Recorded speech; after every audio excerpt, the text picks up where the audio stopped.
Saudara Rusia merupakan salah satu negara terkuat di sektor energi dunia.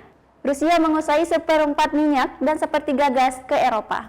Associate Director of Research and Investment Pilar Mars Investindo Securitas Maximilianus Nicodemus mengatakan, hal ini tentu saja memicu dilema bagi perimbangan kekuatan dari sisi negara-negara barat. Dia mengatakan, Amerika Serikat dan Eropa akan mengalami kesulitan sendiri jika menjatuhkan sanksi ekspor minyak dan gas terhadap Rusia pada Jumat 25 Februari 2022.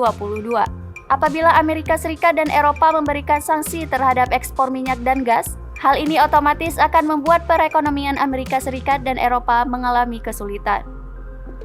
Sementara, Presiden Amerika Serikat Joe Biden saat ini sedang mempertimbangkan untuk menggunakan cadangan minyak darurat dengan berkoordinasi dengan para sekutu untuk dapat mengantisipasi kenaikan harga minyak.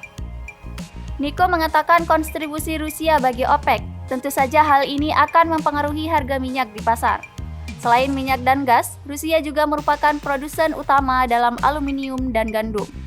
Alhasil harga minyak mengalami kenaikan akibat situasi dan kondisi sekarang ini, dan akan mendorong inflasi juga bergerak mengalami kenaikan dengan lebih cepat, sehingga akan mengancam biaya hidup bagi jutaan orang.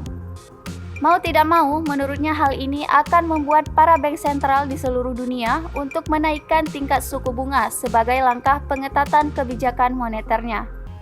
Namun, jika kenaikan tingkat suku bunga yang dilakukan oleh bank sentral di seluruh dunia dalam jumlah besar, tentu akan menghambat pemulihan ekonomi global pasca pandemi COVID-19.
Demikian informasi kali ini, tetap saksikan terus berita lainnya di kanal YouTube Serambi On TV.